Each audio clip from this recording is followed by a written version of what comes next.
বিসমিল্লাহির রহমানির রহিম। আজি তুতাব খান ও সুবিয়া খাতুন ফাউন্ডেশনের আজকের উদ্বোধন অনুষ্ঠানের সম্মানিত সভাপতি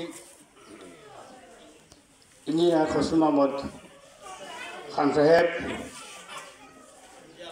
আজকের অনুষ্ঠানে সম্মানিত অতিথি হিসাবে উপস্থিত রয়েছেন অত্র দোলারবাজার ইউনিয়নের জননিযুক্ত চেয়ারম্যান জনাব নুরুল আলম সাহেব, উপস্থিত রয়েছেন অত্র এলাকার বিশেষ ব্যক্তিত্ব আমার বড় ভাই জনাব আলমানি সাহেব সহ এলাকার গুণীজন, বিদেশ থেকে আগত, বিশেষ করে ইউকে থেকে আগত দানশীল ব্যক্তিত্ব অনেকেই উপস্থিত রয়েছেন।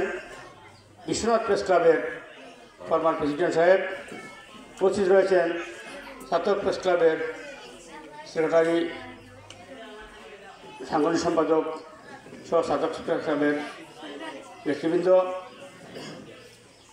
উপস্থিত সুধীবৃন্দ, আসসালামু আলাইকুম। আমি আজকে এই পেজটা একটু পড়লাম এবং এটা লক্ষ্য করলাম, আমি খান সাহেবকে যেভাবে জানতাম আজকে আমার দৃষ্টিটা একটু ভিন্ন দিকে চলে গেছে। আমি এটা লক্ষ্য করলাম, আসলে আমাদের এই দুনিয়ায় সত্যি উনি যারা লিখেছেন যে শিক্ষা ব্যবস্থা দুই ধরনের, একটা হচ্ছে আল্লাহ সন্তুষ্টি, একটা হচ্ছে পশ্চিমা বাগধারা শিক্ষা ব্যবস্থা। তো উনি এবং ওনার পরিবার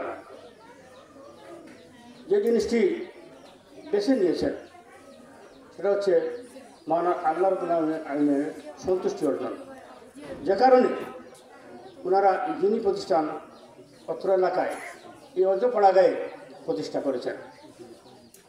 আসলে এই এলাকায় এই ধরনের গুণী ব্যক্তিত্ব জন্ম নেবে এবং এলাকা আলোকিত করার জন্য প্রয়াস চালাবে, সত্যি আমাদের জন্য এটা গর্বের বিষয়। জনাব খসরু সাহেব শুধু অত্র এলাকার নয়, সাতক উপজেলা, বিশ্বনাথ উপজেলা সহ বৃহত্তর সিলেট তথা বাংলাদেশের উজ্জ্বল নক্ষত্র, আমাদের গর্বের এই ফ্যামিলিটা। আমরা আশা করব ওনারা যে উদ্দেশ্য নিয়ে এগিয়ে যাচ্ছেন, যেহেতু ওনার উদ্দেশ্য মহৎ এবং আল্লাহ সন্তুষ্টি অর্জন, ওনারা প্রত্যেকটা ক্ষেত্রে কামিয়াব হবেন, এটা আমি প্রত্যাশা করি।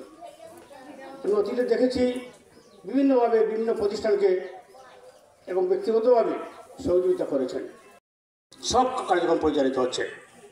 তো আজকে এই যে দুটি প্রতিষ্ঠান, যে এতিমখান এবং মাদ্রাসা এই এলাকায় প্রতিষ্ঠার কারণে এই এলাকাটি সত্যি আলোকিত হবে। এলাকার লোক